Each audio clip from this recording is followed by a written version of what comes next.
just mind boggles me how you can look across the street and see all these beautiful things, and you go right across the street and reality hits you right in the face. Watch the throw by Matthew Stafford, the guy who has really had to carry all the pressure of the expectation.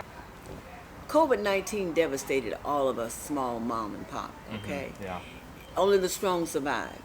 For McPherson, he's been perfect in postseason and stays that way. The rookie out of Florida. What the rent control is doing is that it's attacking a symptom of the problem instead of its source. Right. It's like turning off a fire alarm, but letting the fire keep going.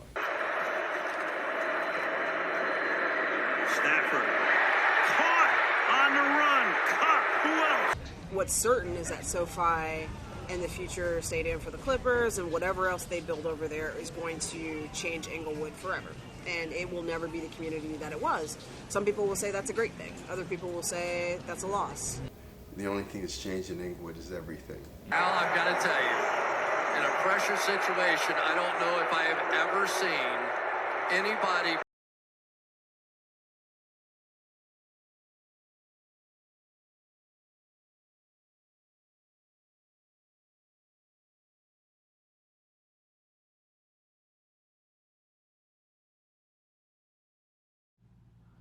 Gentrification is a phenomenon affecting nearly all four corners of the world. Despite its huge breadth, it is an issue most felt locally, in people's homes and businesses. New development projects surrounding stadiums have made Inglewood an epicenter of gentrifying forces. Inglewood is a city in LA County, and began in its modern capacity in the late 19th century under Daniel Freeman, who was one of the first people to take part in the Homestead Act, which encouraged American families to move west. Throughout its history, Inglewood was a major center for all types of industry, ranging from livestock all the way to aviation parts. Not all of Inglewood's history is that bright, however. In the early decades of the 20th century, there was an active chapter of the Ku Klux Klan. Despite Inglewood's now majority-minority ethnic population, this KKK chapter was made up of more than 100 men. The city even had signs that read Caucasian only. Upon its uncovering, all defendants put to trial were acquitted, causing a major scandal that was a significant catalyst in the abolition of the Klan in California. Moving on to the 1960s, African American people started moving into Inglewood. Racism didn't leave with the KKK, however, and people of color were systematically refused fair schooling and housing. The situation gradually improved thanks to the perseverance of certain individuals, such as Ray Johnson, Inglewood's police chief in the late 80s, and Harold Murray and Barbara Harris, who became the first black male and female police officers in the city, respectively. In 1970, Inglewood schools were forced to desegregate. James Butts Jr. became the 7th black police officer and 1st lieutenant in Inglewood. More on him later. As the black population rocketed in Inglewood, the white population shrank. Enticed by lower house prices, Latino peoples began to enter Inglewood. They grew so quickly that according to a 2020 census, just over half of Inglewood's population is Latino. Nearly 30% are African American, whilst just over 4% are white. This makes Inglewood a majority-minority ethnic city. Inglewood has a rich recent culture, home to many household names such as musicians Sway Lee and Becky G, supermodel Tyra Banks, and actress Issa Rae. It has even been a location for many films, including Marvel's Iron Man 2. Unfortunately, likely as an assumption from the city's diversity, Inglewood is often stereotyped as a very unsafe city. However, crime has consistently decreased across the city and is now less than a third of what it was in the 1980s. Recent media surrounding Inglewood, such as Issa Rae's TV show Insecure, have attempted to highlight the potential in Inglewood. I wanted to create a space to support and uplift our community. The difference in me, it's a tragedy. Today is not about oppression. Get her ass down. That shit, trying to do it right when I pull up on my place. Yeah. Hey, Riley. You hear it's supposed to rain? You worried? Shut up, Mama. This improvement in crime is part of a statistical upward trend for Inglewood in recent years, since James Butts Jr., the 7th black police officer for Inglewood, became mayor in 2011. At the time, the city was on the edge of bankruptcy, previous state officials were being rounded up for corruption, and the school system had run out of money. All of these problems were reversed under Butts in some capacity. The Hollywood Park racetrack and the Forum, one of the country's most popular indoor sports venues, were at the centre of Inglewood for many decades. However, the purchase and makeover of the Forum by the Madison Square Gardens Company in 2012 and the closure of the Hollywood Park racetrack in 2013 signalled a new future for Inglewood's centrepieces. Butts had an immediate effect on the city of Inglewood, evolving it towards an entertainment haven. However, changing how the city functioned brought about new problems.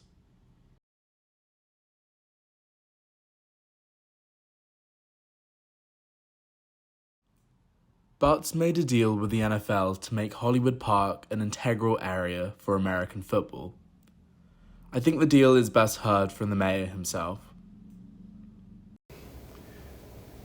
First got into an agreement with Madison Square Garden, and we used our last $18 million of redevelopment funds, and they put in over $100 million and renovated the Forum.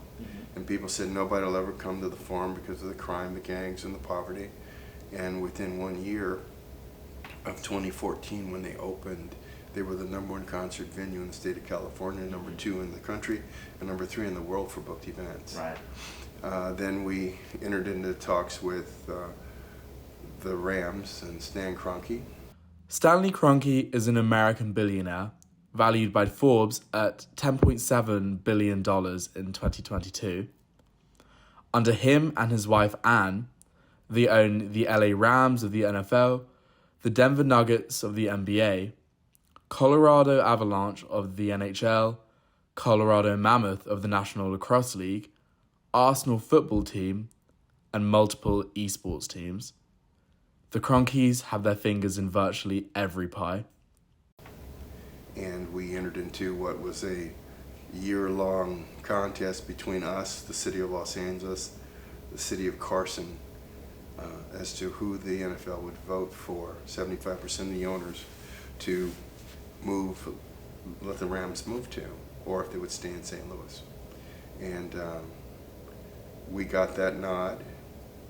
Within a year, the Chargers asked to join the Rams. And then within another year, we had begun negotiations with Steve Ballmer of the Clippers. And during that time, we talked to the Girl Scouts of Greater Los Angeles about moving the headquarters from Marina del Rey to where they were leasing to buying a building in Inglewood. We sold a security bank building about 50 yards from City Hall that we, the city, purchased when it went vacant, and sold it to the LA Phil, and they spent $15 million to make their youth orchestra program. Later, that was followed by the NFL networks leaving Culver City to come to Inglewood. YouTube was a sponsor of a 6,000-seat performing arts theater that's next to SoFi. And not 6 weeks ago, Showtime leased 115,000 square feet of space for production studios here in Inglewood. And so, that's a capitalization, but that 17.5% unemployment rate is now 5.3%, maybe as high as 5.6. But at pre-pandemic, it was down to 4.7, and that was one of the lowest in the country for a minority majority city. The SoFi Stadium is peculiar in that it was entirely privately funded, totaling more than $5 billion to construct. It is over 3.1 million square feet and seats around 70,000 people. To learn a bit more about the stadium, I went on one of its tours. However, instead of learning a bit about the people who made the stadium or the teams and events it houses, I was disappointed to be toured around the elite suites that only the richest could afford. For example, Stanley Kroenke's private route and elevator to his family suite that avoids the general public was a centerpiece. Unfortunately, this tour seemed to reflect the ethos to which the stadium operates. The tickets for major games can be astronomical. For the most recent Super Bowl, the cheapest tickets were $6,000. Inglewood residents did not benefit from any reduced price, and an LA Times article just prior to the 56th Super Bowl detailed how Inglewood residents had applied for concessions, cleaning and bartending jobs in the stadium, as it was the only way that they could get brief glimpses of the big game whilst they worked and during their breaks. For me, the NFL and SoFi could do better. However, this is not to erase the undeniable fact that the stadium has provided more jobs, employing over 1,000 Inglewood residents in its construction. Yet, this proves to not be enough, as gentrifying forces from the stadium have squeezed residents when it comes to businesses and their rent.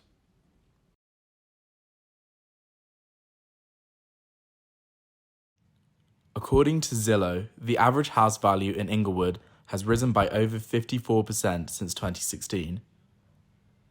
That's an average of over $58,000 per year. This makes it extremely difficult to get onto the housing ladder, as wages are not increasing at nearly the same rate.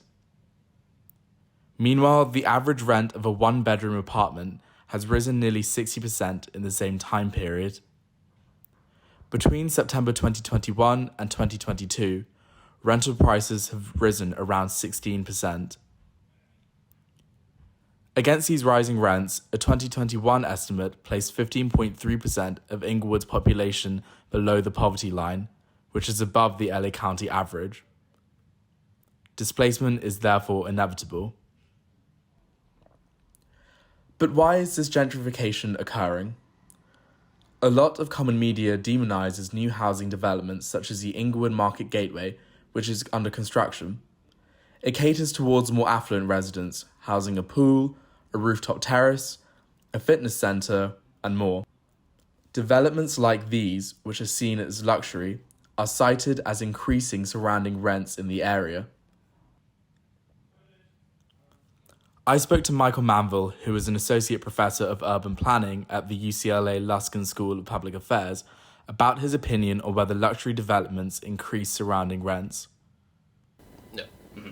I mean, because ultimately, it's easy to see why someone might think that. Yeah. Right? Because it's often the case that at the same time a new sort of fancier apartment building goes up, rents are rising in apartment buildings nearby as well. Right. And so, because the most visible thing that has happened in that neighborhood is, oh my gosh, there's a new building going up and it's fancy, our brains understandably make this leap and say, the new building caused rents in the old building to rise.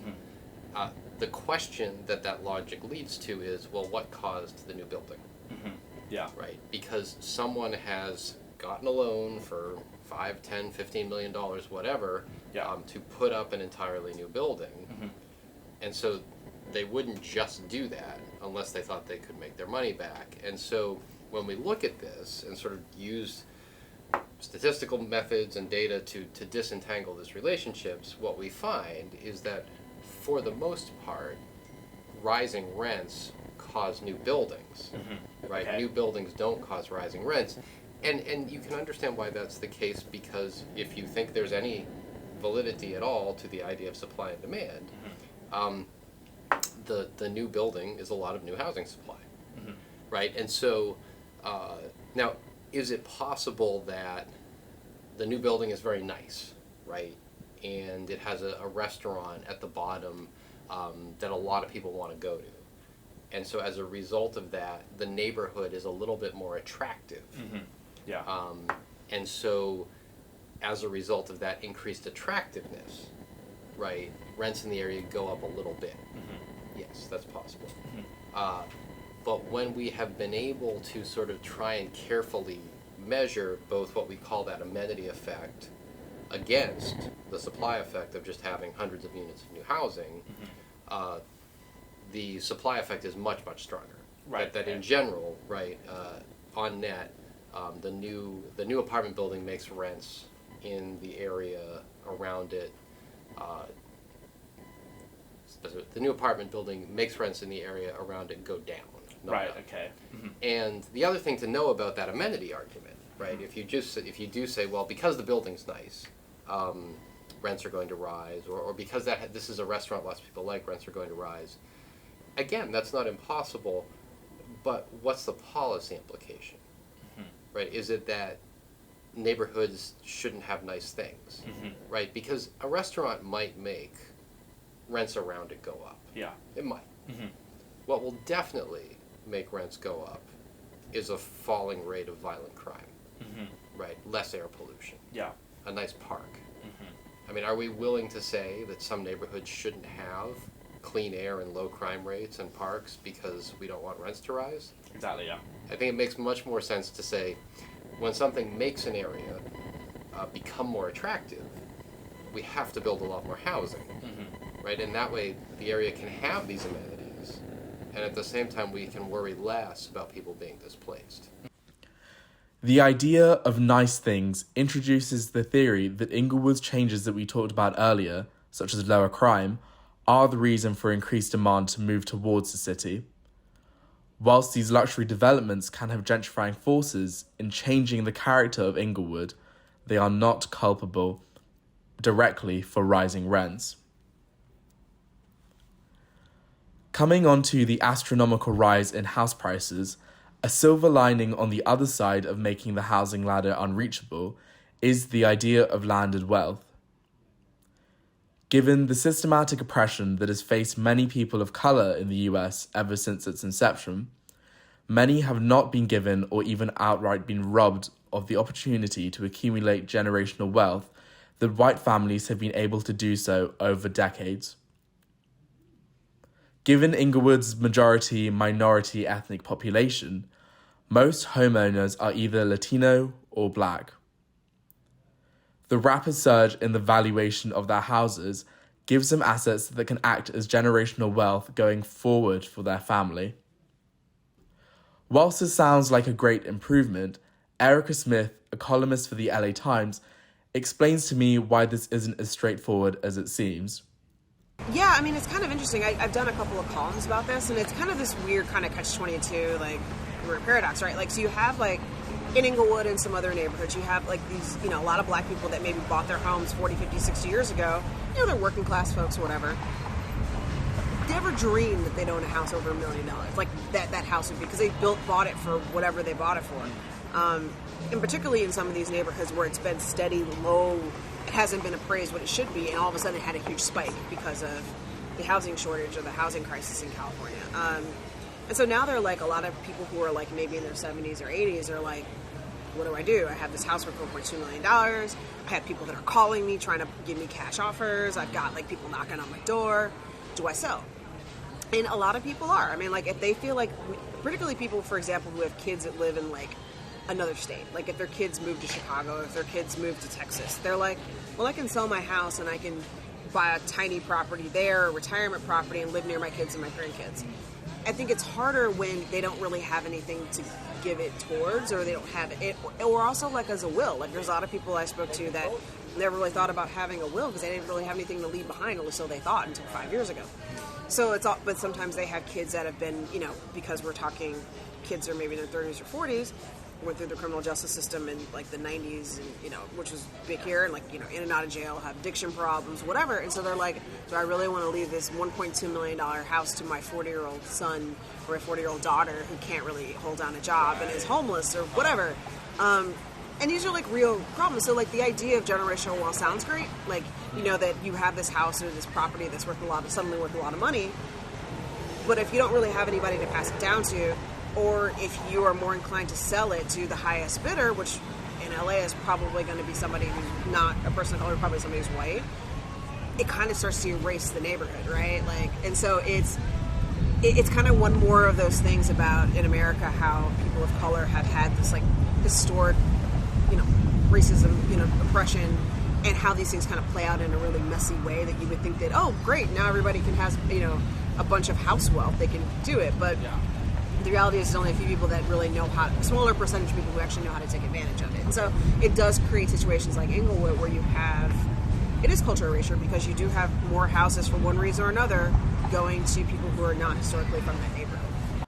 To paraphrase Erica, she says that some people of colour aren't set up with the mechanisms to properly take advantage of this new wealth, which can conversely lead to further gentrification.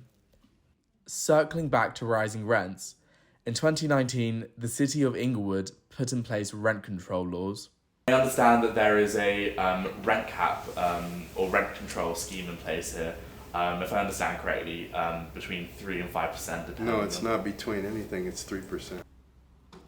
The mayor wasn't very happy about me saying that the rent cap stretched to 5%, although the city of Inglewood's own website seemed to agree with me. As shown here, depending on the number of units within a property, the landlord can increase rent by a maximum of 3 or 5% a year. There is a loophole in this, however. Landlords either abide by these caps or increase rent at the current rate of inflation, as long as this does not exceed 10%. Inflation rates are soaring in America post-pandemic, between 8 and 9% at the making of this documentary. This is far above the rent caps that Inglewood have put in place. Keeping rent in line with inflation is only logical, assuming that the wages of those paying said rent are also increasing in line with inflation. Data compiled by Bloomberg and Capital One show that households earning above $100,000 a year are far more likely to say that wages are rising in line with inflation, whilst only 9% of households earning above $25,000 per year agree. Overall, only 18% of American households over all income levels feel that real wages are being sustained.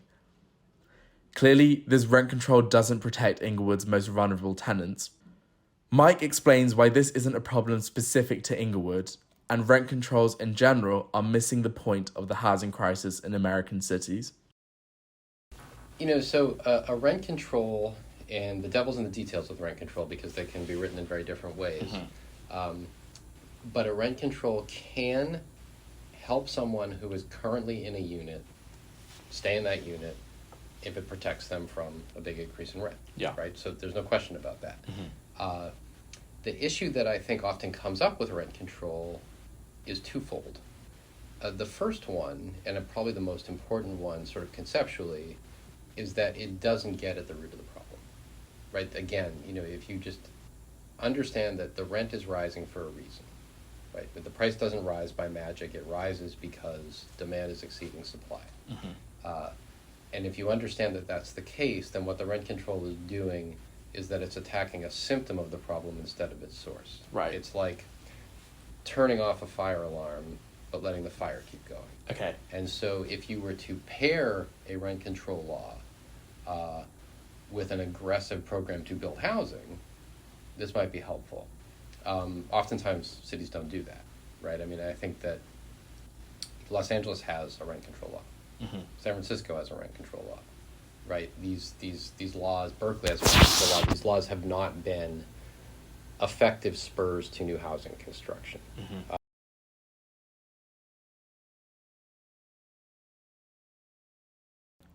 Developments in Hollywood Park, like the SoFi Stadium, have made Inglewood much more attractive for large conglomerate businesses.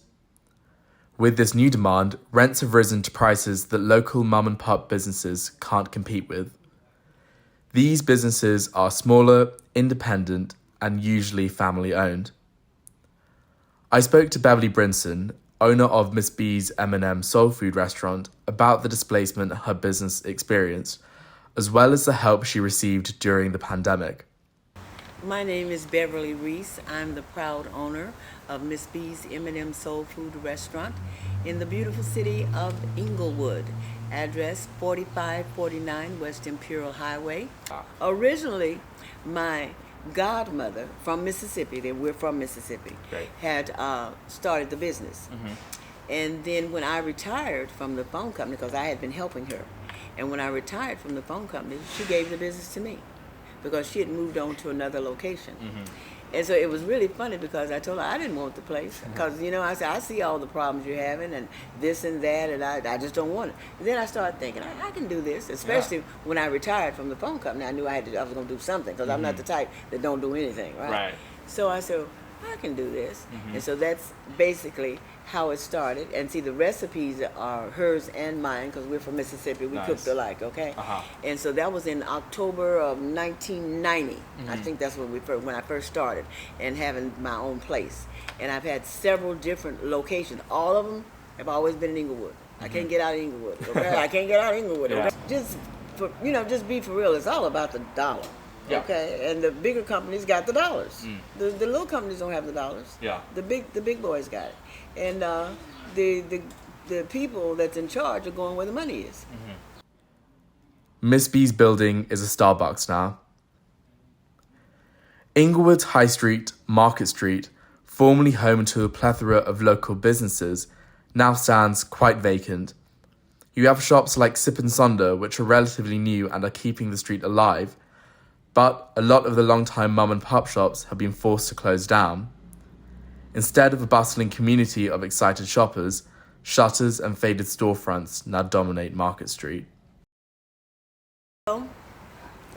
COVID-19 devastated all of us small mom and pop, okay? Only the strong survived, okay? And a lot of the small mom and pop just couldn't make it. They just couldn't make it. And they closed down, and most of them didn't open back up. From the city, they told us they had no money. Simple, okay? That because we went to some officials, high up officials, and they told us that there was no money for the small business, for the restaurant. So then what we decided to do is to see if we could get into some of these programs that they had, the PPE, I think it was, and we were able to get some money from there. That helped us an awful lot to stay aboard, okay? And that was the only money that we got, a grant from them that helped us. But we got nothing from the city. We haven't seen a great influx of people coming to the restaurant because of the stadium, okay? But the traffic has definitely increased out here in Inglewood. It's horrible. So for residents, it's horrible. It hasn't gotten better? No, it's horrible. You know, and like where I stay, there are people that's going to the stadium and they're parking in our area. And so we don't have parks, okay?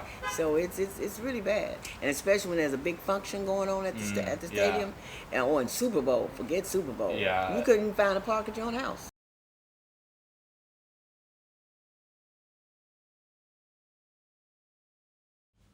Moving on to residents, I previously explained how Inglewood's rent cap system doesn't protect the most vulnerable.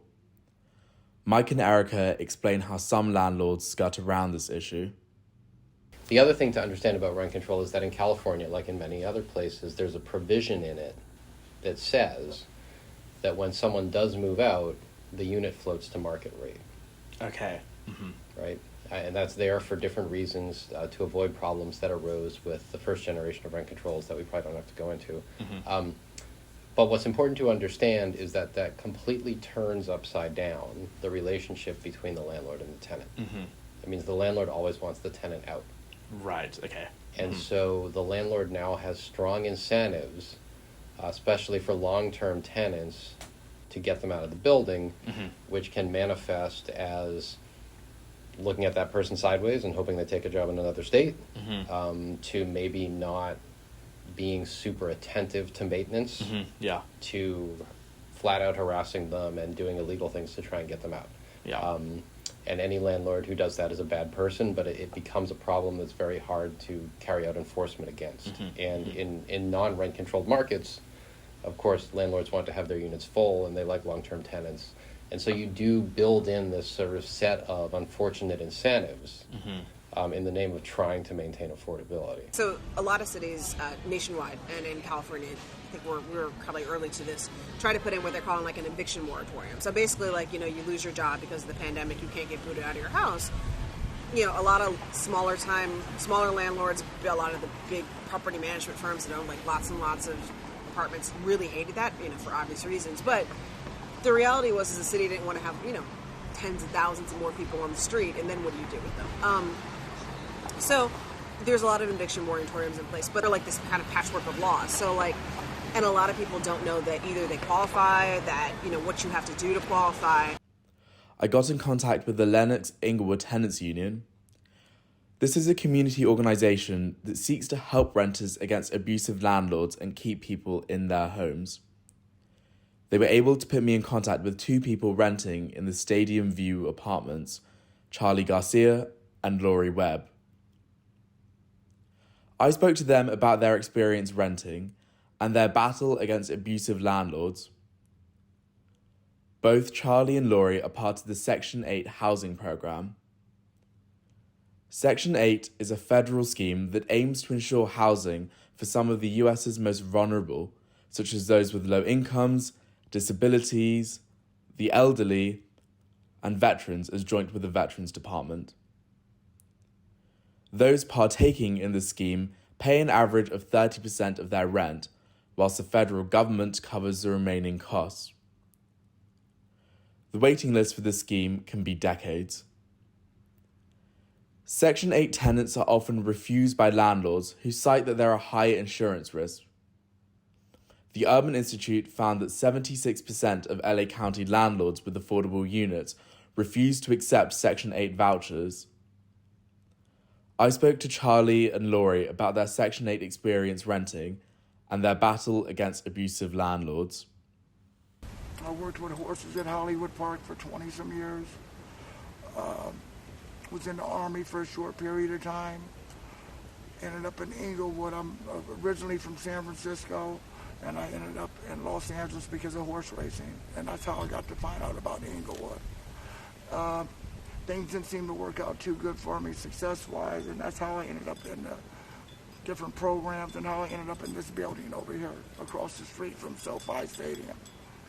And it just mind boggles me how you can look across the street and see all these beautiful things, and you go right across the street and reality hits you right in the face. But hey, you'll never be able to buy that ticket over there,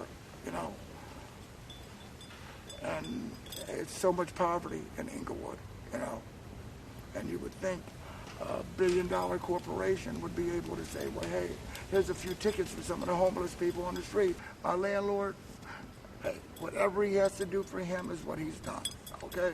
Talk is talk, okay? Hey, nobody's perfect. I'm not going to say I'm the best tenant in the world. Hey, I got my mental disability. Hey, I don't have a lot of money. But I tell you one thing, you don't need to lie to somebody when you have things going for you, okay? I know one thing. I think I'm entitled to an oven. I haven't had an oven in 3 years. Missing an oven is far from the only grievance Charlie has against his landlord. At the time of this interview, Charlie's unit was a fire hazard. His heater was broken, pipes in his kitchen and bathroom were leaking, his toilet was broken, electrics were covered, and more. This kind of neglect goes back to what Mike was saying about methods for forcing tenants to leave. Of course, landlords would not want Section 8 tenants, as they are likely to stay for a very long time, meaning that the unit would not be moved up to market rate. This is what the mayor had to say about harassment by landlords. We have a housing protection division that has registration fees attached to every apartment building so that we can have enforcement people and code enforcement people to come out and deal with just the issues that you're talking about. Now, the only other way that you can raise the rent beyond the cap is vacancy decontrol. If someone leaves an apartment, then you can rent it at market rate. However, in our rent control law, you can offer people minimum of $10,000 if they want to voluntarily vacate, or more if they want, but they can't just make people leave. So in the event that a landlord is effectively bullying a tenant, you're saying there are ways that the city can get involved. We have a housing protection division. Mm-hmm. It's on our website. All they have to do is call our housing protection people. When the city of Inglewood gets involved and people that work for them and work for these type of situations, then he wants to listen now. A little late, 2.5, 3 years. So you're saying the housing protection, it works, but not fast enough? For me, it didn't, you know. The mayor's housing protection scheme seems to be working, just not fast enough. My name's Lori Webb, and I'm 64 years old. I live in Inglewood. I have a dog that I love very much, and my boyfriend's in the hospital right now, but he'll be out soon. And I got a family that I love very much, and I don't get to see them though because they're back east. Right. And that's about it. Right now, I'm just going through an issue with apartment building I'm living in. Mm-hmm. Because of the landlord deciding he doesn't want to fix up the apartments appropriately, just up to basic standard, you know. Yeah. And I'm living with roaches. Wow. And it's killing me. Okay, so tell me a bit more in detail about your experience with your landlord. Okay, when I first met him, everything was honky-dory. He was very, very, very nice. He seemed forthcoming, you know, anything you need or want, you know, he seemed like he'd be real forthcoming with anything that, you know, I needed. That didn't, as soon as he found out that I was on Section 8, his whole attitude towards me changed, completely changed, like I was less than, that I was not the same as the people paying regular rent. And it was a real horrible feeling, you know. It was a real horrible feeling. Plus, I couldn't get him to just do the basics around here, like paint and tear up this awful carpet I have, which I'm sure the roaches are hiding under there. And I've got them coming through the walls and the sockets, and no matter how much roach stuff I put down, it'll work for a little while, and then they're back in spades, you know. He's actually ignoring me now, but because I'll ask him, and they'll say, well, you have to wait till we get a few more people together and need it too, and then we'll call him out here so he can do the apartments all at once. Right, okay. I'm like, what? Like, what kind of nonsense is that? Yeah. You know, I've been living with him for years, and you got to get rid of him. You know, this is a health hazard. Definitely. It really is. It's a health hazard. I mean, you wouldn't believe how bad I've got in here. But these people have been getting treated like this for years and years and years and years, and it's so sad. It's so sad. I've never lived in a situation like that. I then asked Lori about help she was getting from the local government. There was a health inspector that came out from the, I guess he must have been from the city or the county, right? Yeah. And when he came out here to inspect, he didn't do nothing. And when I told him about a couple of things that were wrong, he goes, "Oh no." I said, "And there's mold in here." He goes, "Oh really? Let's see it." I said, "Well, you can't see it, but you can sure smell it." He goes, "Oh no, if I can't see it, I don't put it down." Right. I said, "But you can smell it, and if I can smell it, that means I'm breathing it."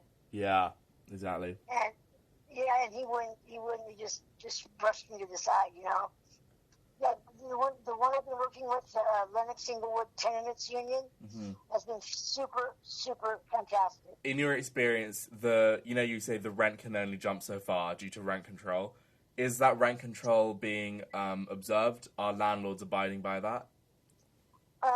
Not really. Ours isn't. What he does is he moves people in and out of here so fast. So every time he moves somebody in, and then they turn. That's why he doesn't fix up the apartments, because he gets the rent from them. Then they want to leave. Whilst not for lack of trying, the city of Inglewood seems to be too slow to protect those most vulnerable.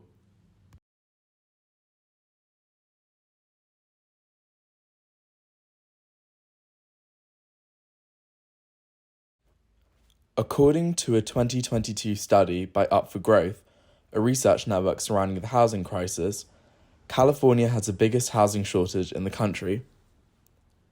It is estimated that the state lacks around 978,000 housing units.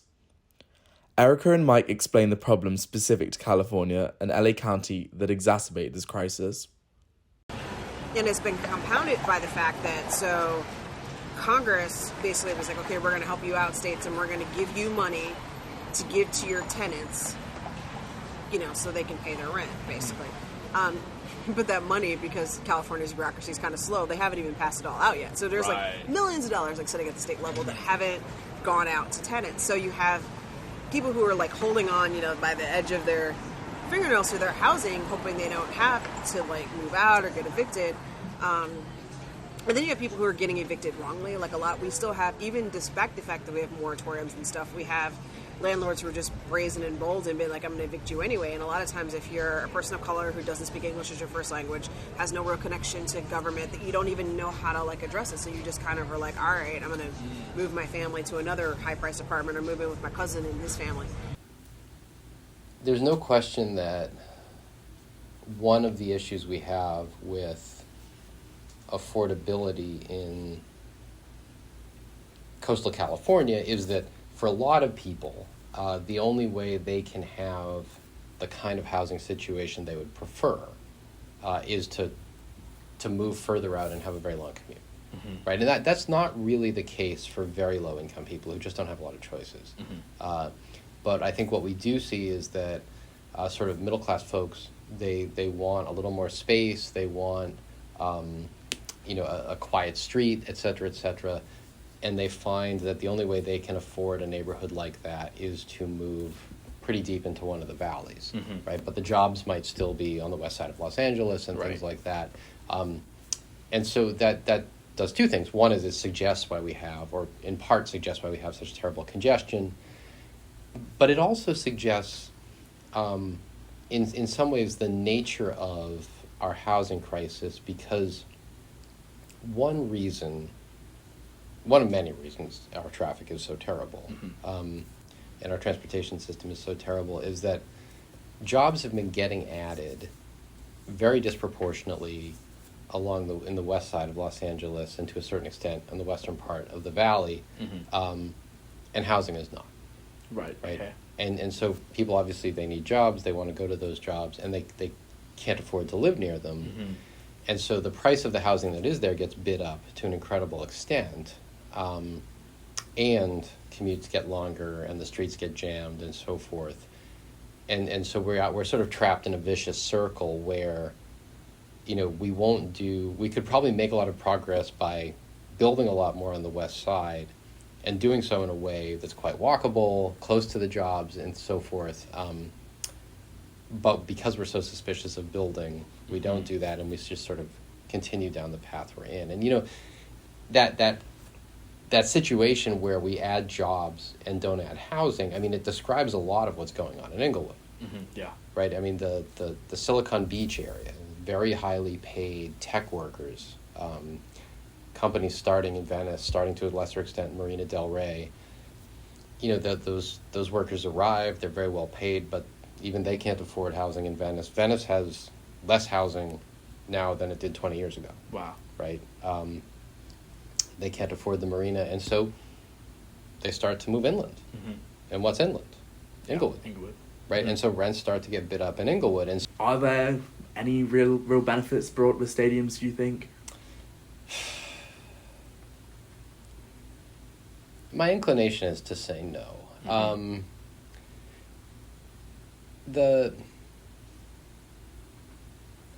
You can kind of, so one way you could say yes is, well, maybe it becomes paired with a bunch of other things that people like, right?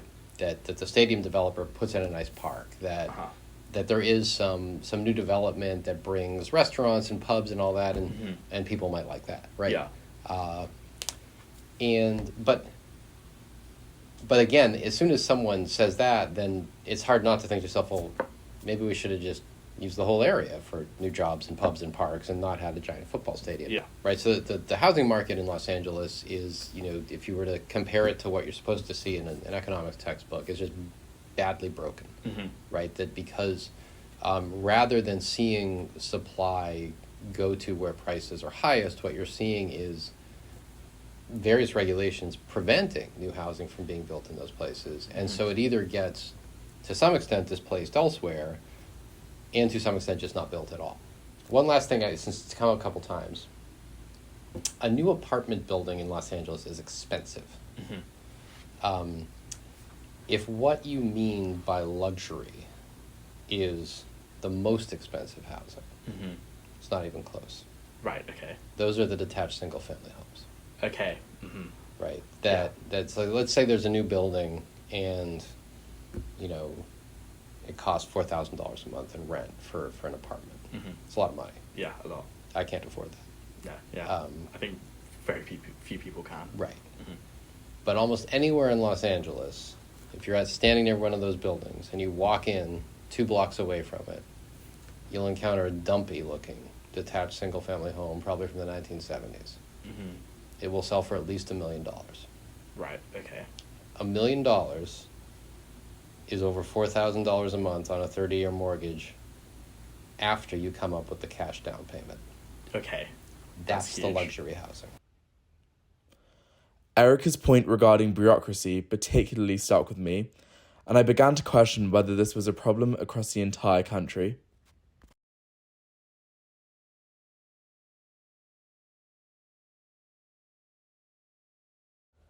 Up for Growth study said that the US as a whole lacked 3.79 million housing units in 2019. In order to see whether the conditions in California are particular or common across the country, I travelled from the West Coast to the East, to Boston in Massachusetts. Boston's population is over 650,000, and the entire Bay State comes in at nearly 7 million, compared to Inglewood's 11,000 population and LA County's 10 million. There, I spoke to Danny McDonald, a reporter from the Boston Globe, about the situation in Boston.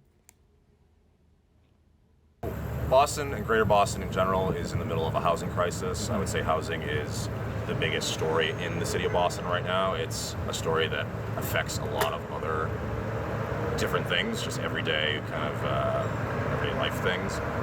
In terms of the drivers, in short, we don't have enough housing, and the housing we do have, there's not enough affordability in the housing. So those are the 2 main factors. Oh. The city is changing. The face of the city is changing and has been changing. Yeah. Every Hollywood movie about Boston for the last 25 years involves really gritty, white, working class dudes who are either gangsters or gangster adjacents or dirty cops. We haven't been type of city in decades. We're very much more of a tech bro sort of dudes with Patagonia vests sort of town. And it's been like that for decades. A lot of people say we're turning into the San Francisco of the East, and what that basically means is a severe narrowing of the middle class. I actually think we're already there. We already are the San Francisco of the East. It's getting more difficult to quote unquote make it here, and that includes buying a house. As of May 2022, rents in Boston and Cambridge had risen between 15 and 17% from the same time in the previous year, whilst other Bay cities in Massachusetts managed to even exceed 20%. Rents are going up. They sort of leveled out during the pandemic, but now, even though we're not out of the pandemic, it's a different phase of it. They're starting to go back up 100%. Yeah. Just for some specific examples, like in East Boston, for instance, which is a very sort of unique Boston neighborhood. It's almost like an island unto itself. It's separated from the rest of Boston by Boston Harbor. It's been a traditional landing pad of immigrants going back to the Kennedys. So for generations, this has kind of been where a lot of immigrants who come to Boston have gotten their start. Nowadays, that means a lot of folks from Central America and Latin America, when they come to Boston, that's where they start out. And, Eastie is changing. There's a lot of new luxury condominiums along the waterfront. It's convenient to get downtown. It's only a couple stops on the subway. Beautiful views of the water, of the harbor. So it's becoming an en vogue neighborhood for sort of up-and-coming professionals. As a result of that, people's homes the value of people's homes are rising. And that means, like, traditional Eastie families who have been there for a few generations, who would be the sort of people who rent to immigrants, rent out either a floor in their home to immigrants or half their house to immigrants, are now selling, and the developers who are buying it are either turning the home into condominiums, or they're just raising the property altogether, building new gleaming housing that doesn't really have space for a lot of the Central American immigrants. So they're moving out.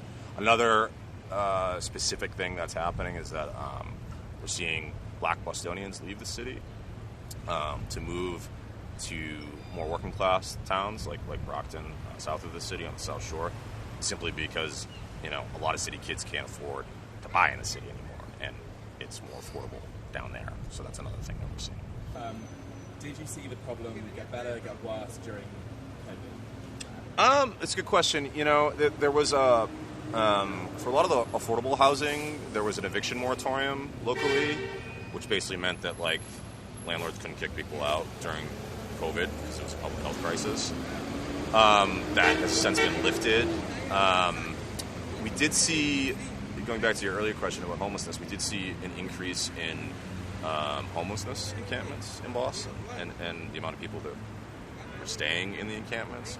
So that's one thing we saw. But in terms of evictions, that was one area where the state actually saw how it could be very bad, if things were just allowed to go on like they had pre-pandemic, and actually stepped in and said, okay, we're not allowing you to kick people out because we can't just have people living in the streets with this public health emergency. That's very bad, especially since the economy took a nosedive, a lot of people lost their jobs, all that stuff. So the government actually did step in and do that.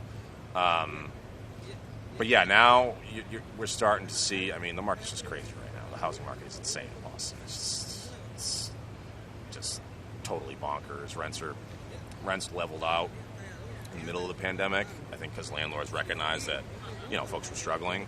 But now you're starting to see rents increase significantly. So the city of Boston is trying to build a lot of affordable housing. I mean, they're putting a lot of time and effort into building more affordable homes. A major problem is that it's not going to be enough.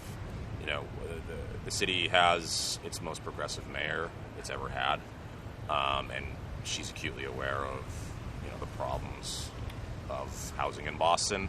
But a lot of the skeptics say no matter what she does, it's not going to be enough. She supports things like rent control, which was rent control was outlawed in the state of Massachusetts in the mid-'90s.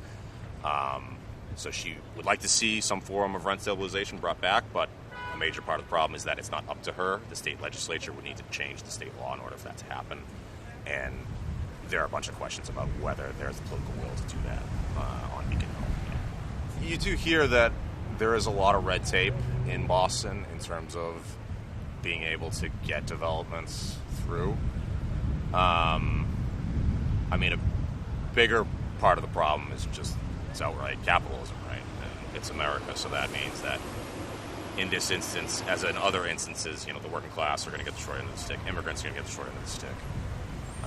People of color are going to get the short end of the stick, and that's what we're seeing play out in Boston. Boston isn't that geographically big, but it is the economic engine of the state and the region. And in some of the wealthier suburbs, a lot of those sort of lofty prices of homes and values of homes are due to their proximity to Boston. So they're getting this benefit of being close to Boston, but they don't want affordable housing in these wealthy, mostly white communities. And that's a huge problem because this is a problem that Boston shouldn't be shouldering on its own, for sure. It's a regional problem. The area needs to have more transit-oriented housing, and there's a lot of opportunities for that in the suburbs where the train goes, just to build housing around the train station so people can get in and out of the city easy. I mean, there's endless opportunity there, but it also seems like, unfortunately, there's endless opposition as well from the NIMBYs, the not in my backyard folks. So, yeah. And NIMBY stands for not in my backyard. It's kind of like this very parochial, provincial sort of viewpoint. It's all the neighborhood people that don't want affordable housing in their neighborhood.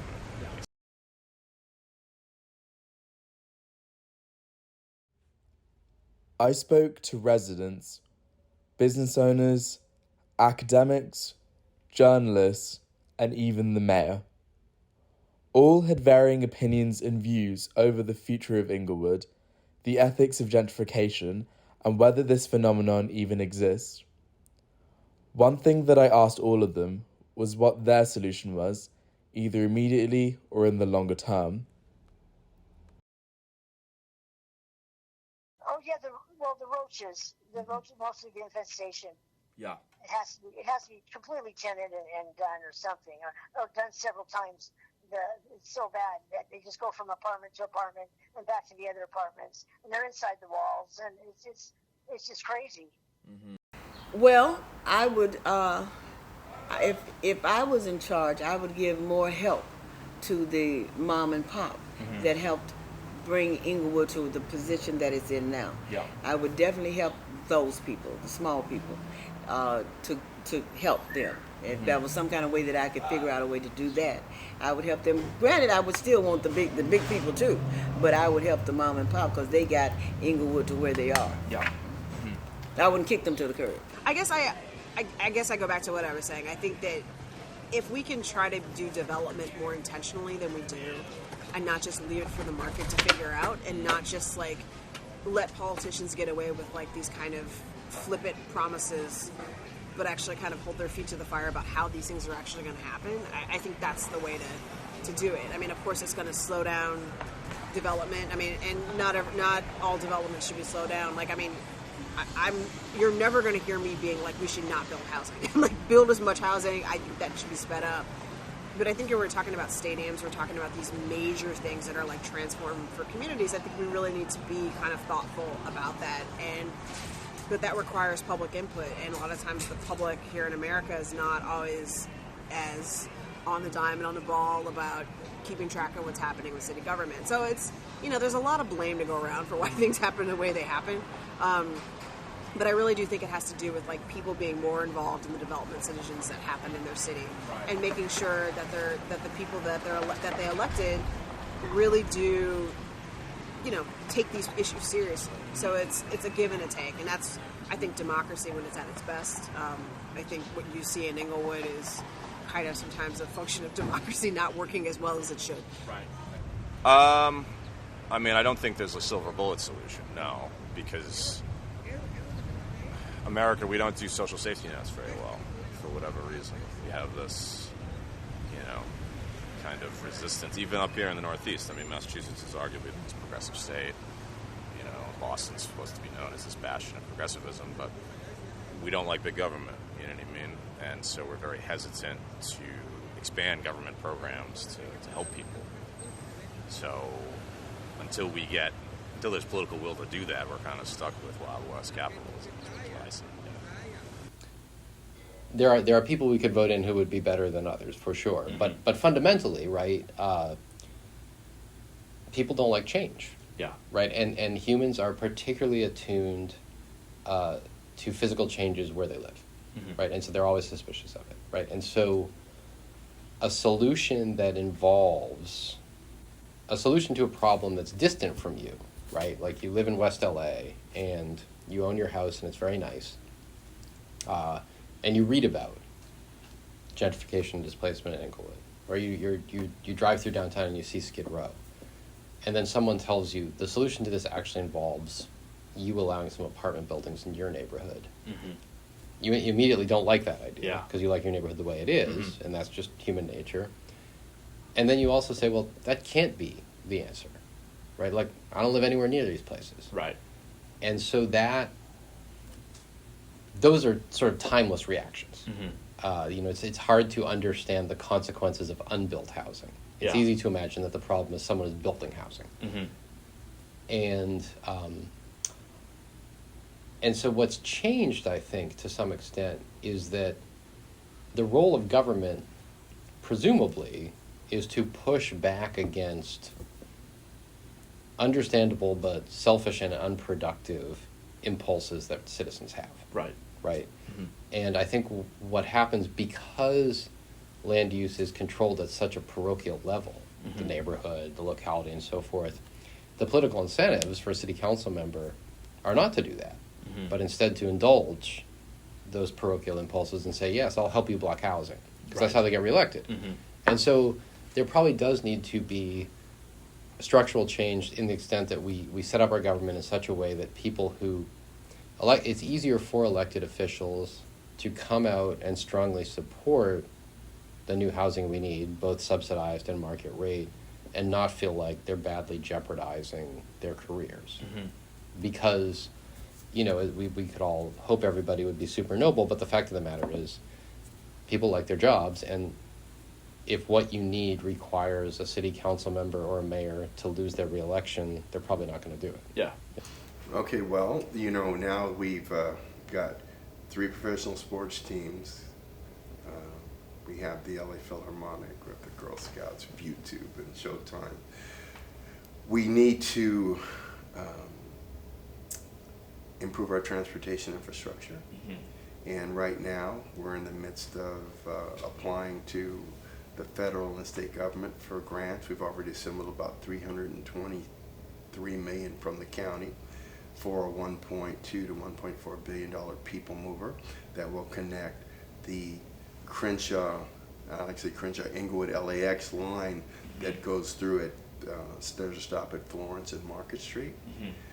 Have that go over Market Street, over Manchester, over Prairie, with stops for the 3 venues. It would move about 12,000 people an hour.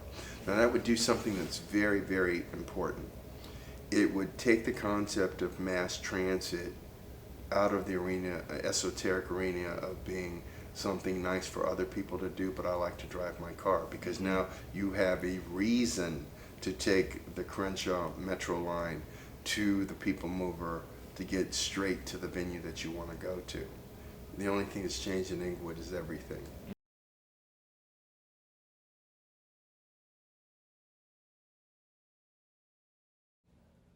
Whilst the mayor doesn't seem to be on the same page as his residents yet, he seems to be trying to do the right thing.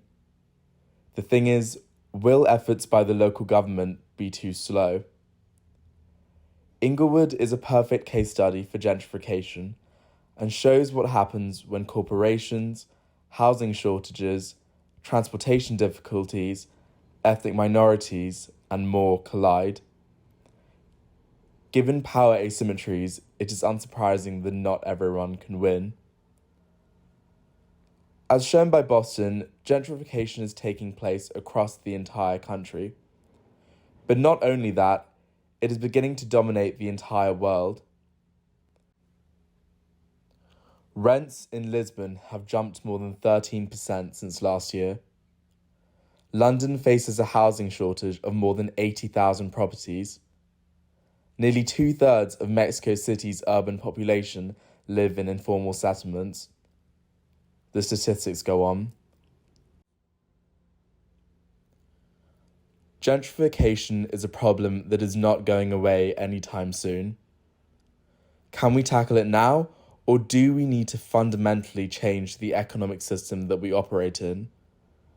Or are we just too late?